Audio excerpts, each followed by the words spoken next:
6:30 Central African Time. A very good evening. You're watching SABC News Prime Time, coming to you live from Johannesburg. I'm Vabakshni Chetty Miller. Here's a look at this evening's top stories.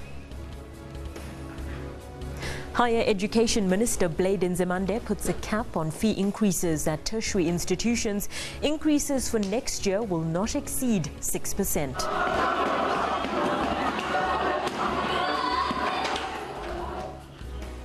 Ahead of the announcement, protests continued on campuses countrywide amid a heavy police presence and scuffles. Correctional Services defends its decision to release Oscar Pistorius early, saying there's nothing unusual about the move that took the media by surprise. And all eyes will be on Parliament tomorrow as Finance Minister Nhlanhla Nene tables his mid-term budget. In our top story, student protests at universities countrywide continues to dominate the news. This evening, protesting students at the University of the Free State stormed into the main building at the Bloemfontein campus. They want the rector and vice-chancellor, Jonathan Jansen, to address them. Our reporter at the scene says the situation is tense. According to university officials, Jansen is currently out of the country. Tuition fee increases at tertiary institutions for the 2016 academic year will not exceed 6%. The announcement was made by Higher Education Minister Blade Nzimande after meeting with universities and student bodies. The South African Union of Students, which represents all SRCs, says the proposal will have to be canvassed with students at university level for their approval. A meeting hailed as a success, but further discussions and negotiations will happen at respective institutions. President Jacob Zuma was also kept abreast about these developments, but universities acknowledge that in the long term, any future agreements hinge on an increased government grant. But for now, a task team will be appointed to review the funding shortfall and the model. Its report will be ready within 6 months. The national representative body for student representative councils, the South African Union of Students, says it plans to intensify its mass action. The minister says if universities do not increase fees, they stand to lose about 22 billion rand. Protests continued at 3 Western Cape institutions, UCT, Stellenbosch and the Cape Peninsula University of Technology. There were a few scuffles between police and students and several arrests were made.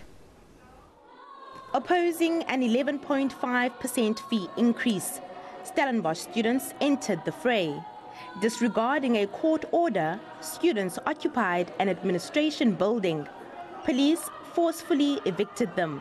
At least 2 people were treated by paramedics at the scene, following a scuffle with police.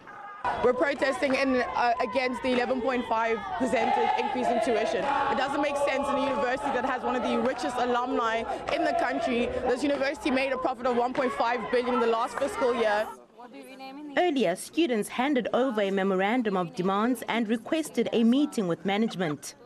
We are really committed to discussion with you, to dialogue.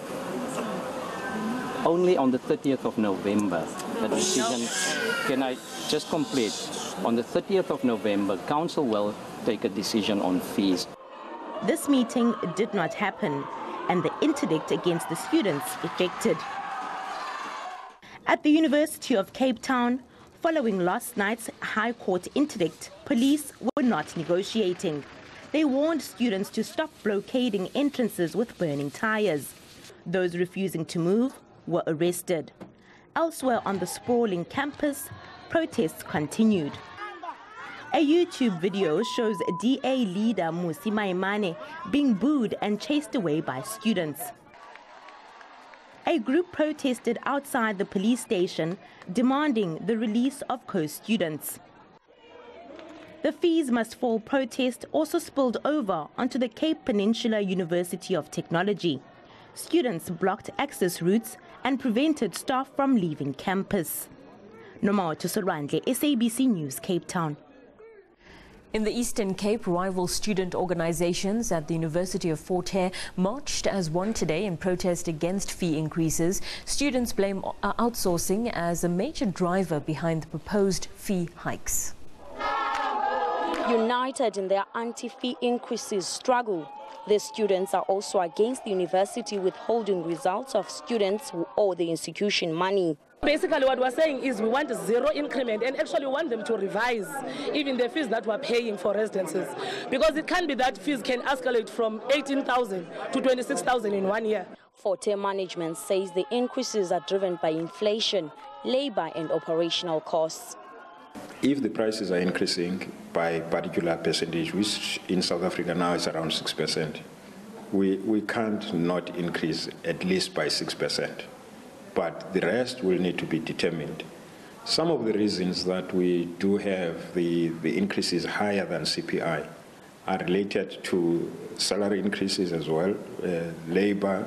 The Rhodes University campus was calm today as classes remain suspended following yesterday's protest march against the minimum initial payment system in place. According to the system, students have to make a 50% upfront payment when registering, money that can be as much as 50,000 rand.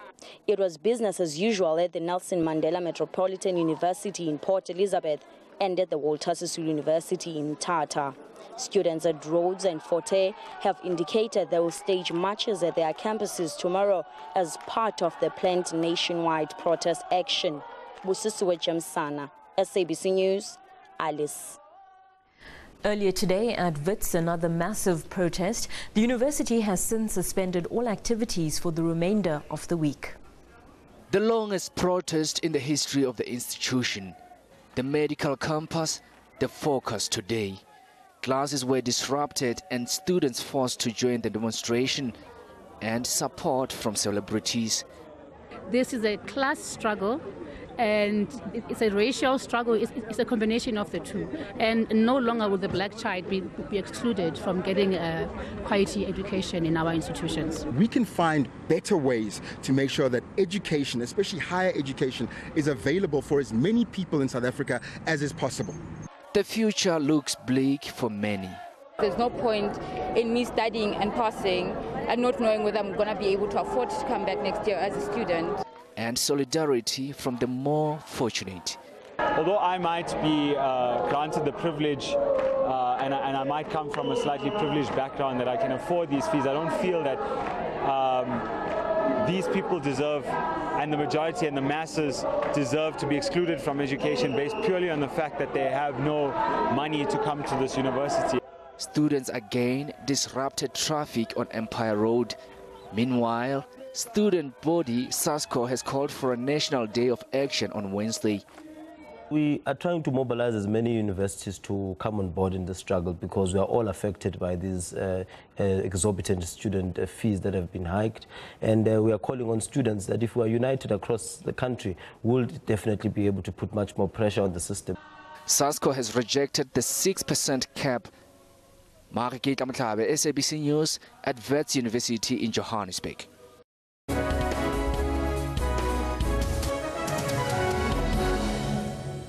Welcome back. You're watching SABC News Primetime. Correctional Services says there's nothing unusual about Oscar Pistorius' early release. The Pistorius family also dismissed suggestions of preferential treatment. The Paralympian was released on Monday night, 12 hours earlier than scheduled, seemingly to avoid a media scrum at the prison. The family says they too were kept in the dark. Pistorius was convicted for killing his girlfriend, Riva Steenkamp, on Valentine's Day 2 years ago. Having missed the prize shot of the disgraced athlete walking out of Kgosi Mampuru, the media descended on his uncle's Waterkloof home.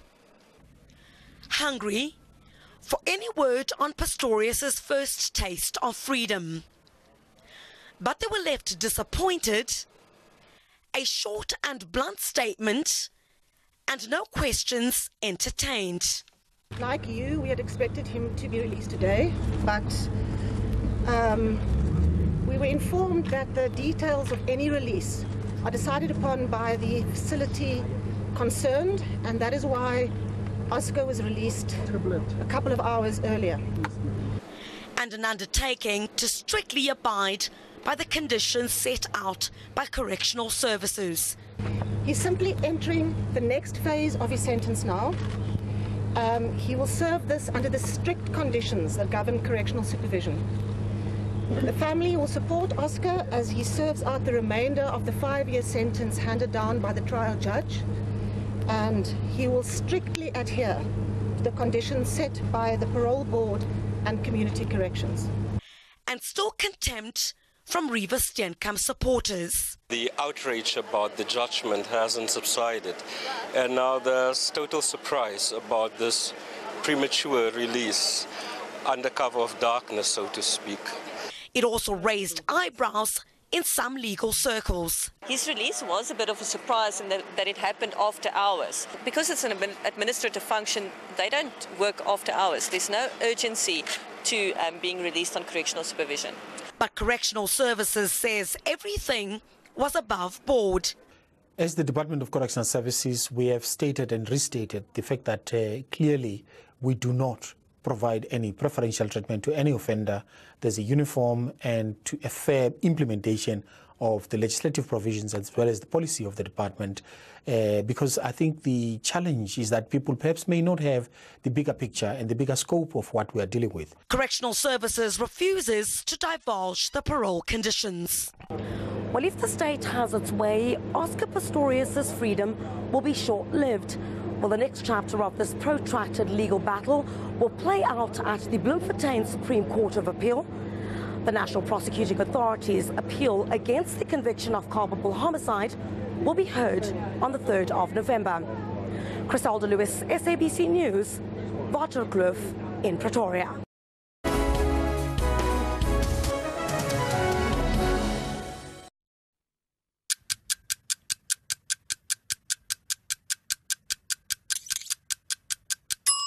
Today Puff Pastry. Think it, make it.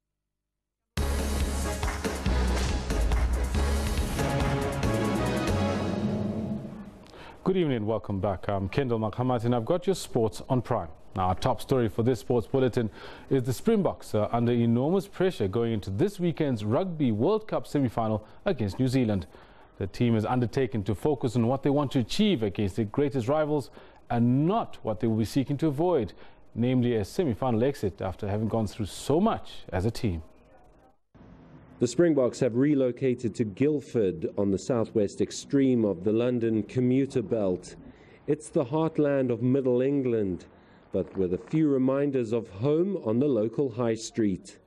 The locals are also quite chuffed to be hosting the Boks. Probably a first. It's good to see them. I mean, they're one of the top teams in the competition, one of the favourites, I should think. Oh, it's great. I mean, they're training down at the sports centre and everything, and it's good facilities. Yeah, great. Good to see them here. Wishing them best of luck, but they're going to need it against the next lot. Meanwhile, the Springboks are gearing up for another chapter in their epic rivalry with the All Blacks. However, they're trying to keep things in perspective ahead of the semi-final. Playing for the Springboks is, I mean, there's an incredible heritage and incredible history, but at the end of the day, I think sometimes that history can almost like be like a millstone on your neck, a burden, millstone around your neck, because like you play with added pressure. I think the guys just wanted to play for each other. Getting the balance right at a World Cup is always tricky, particularly in the back line where the blend of youth and experience is working well. Senior players like JP Peterson will be called upon to assume even more responsibility, especially against the likes of New Zealand's turbo winger, Julian Severe. It's a very good player. It's a difficult customer, and I know it's going to be a hard challenge and a difficult battle for me. But it's rugby. It's you live for challenges and you live for moments like this. Come Saturday, I'll bring my best, and I'm sure he will bring his best, and we will have a good challenge on Saturday. The team is still keeping tabs on Luit de Jager, whose pulled tendon in his foot remains a concern. If there's one team in World Rugby against whom you can be assured that the Springboks will lift their game, it's the All Blacks. These two teams know each other so well, and it's that familiarity that brings with it some explosive contests. The question is, do the Springboks have anything more to give? They've already been running at full steam this entire tournament. Simon Burke, SABC News, Guildford.